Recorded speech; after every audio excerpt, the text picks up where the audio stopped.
Dear students, अस्सलाम वालेकुम। Class 7 के उर्दू। तो आज हम नया चैप्टर पढ़ने के लिए जा रहा हूँ। तो चैप्टर का नाम है जाबिर बिन हयान। इसके बारे में मैं आज आप लोगों को पढ़ाने के लिए जा रहा हूँ। यह हमारा फर्स्ट टॉपिक है।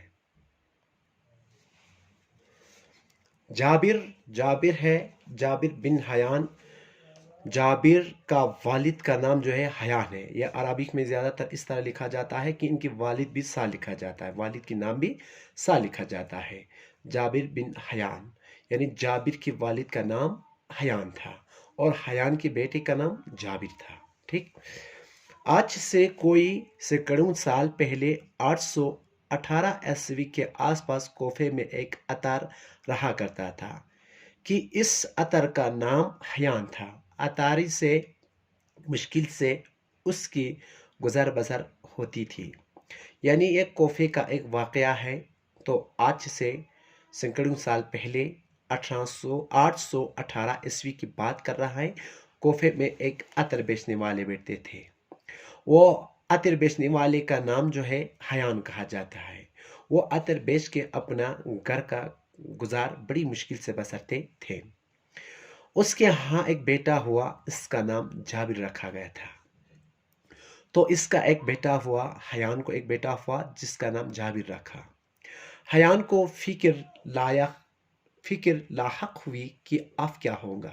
यानी उसको बहुत फिक्रमंद हुई कि हम अब क्या कर लूँ, रोजी रोटी का मसला कैसे हल होगा।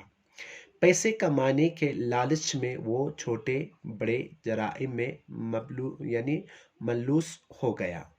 तो इस तरह से वो इस लालच में आकर के कुछ जुर्म करने लगे। यानी पैसे की लालच में आकर, पैसे कमाने के लिए कुछ लालच में आकर के उन्होंने कुछ थोड़ा बहुत यानी एक दूसरे से चोर करके लाते थे। ठीक। यानी क्योंकि उसको लालच में आकर के जाबिर अभी निहायत कमसून था। कमसून का मतलब है यानी छोटा उम्र का। कि बाप का साया सर से उड़ गया। यानी बाप का साया सर से उड़ गया, ये है इनके बाप जो है वो गुजर गया। किसका? जाबिर का बाप जो है वो यानी गुजर गया। जाबिर की छोटी उम्र पर उनके बाप का इंतकाल हुआ है। अब जाबिर की तालीम व तरबियत का सारा बोझ उसकी गरीब माँ पर आन पड़ा।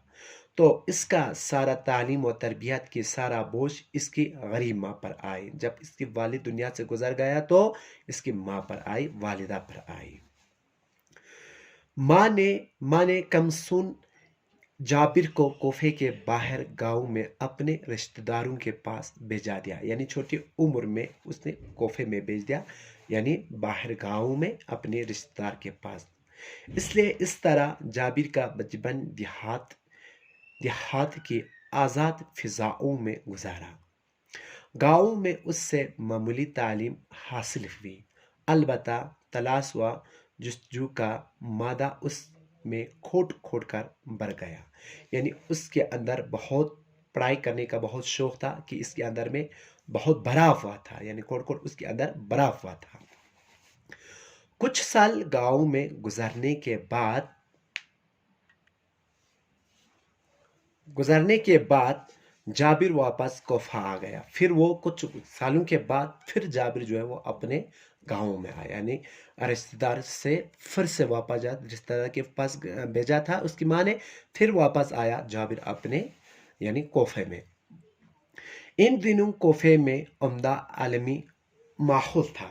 जाबिर में जदीद तालीम हासिल करने का शौक पैदा हुआ कि इसके अंदर यानी जदीद दौर की जो इल्म हासिल करने का बहुत इसके अंदर में दिलचस्पी पैदा हुई, शौक हुआ। चनांची इस मकसद से उसने मदरसे में दाखिला लिया और मरवाजह तालीम हासिल की। और उसने मदरसे में दाखिला हुआ और अच्छा तालीम पढ़ने की कोशिश की और हासिल की। अब जाबिर जवान था। इससे इससे माँ की गुर्बत देखी न गई। चनांची इस पर सोना बनाने की दहान सवार हो गई और उसने मुख्तलिफ किस्म के दवाओं की यानी खासियतें मालूम करना शुरू की हैं।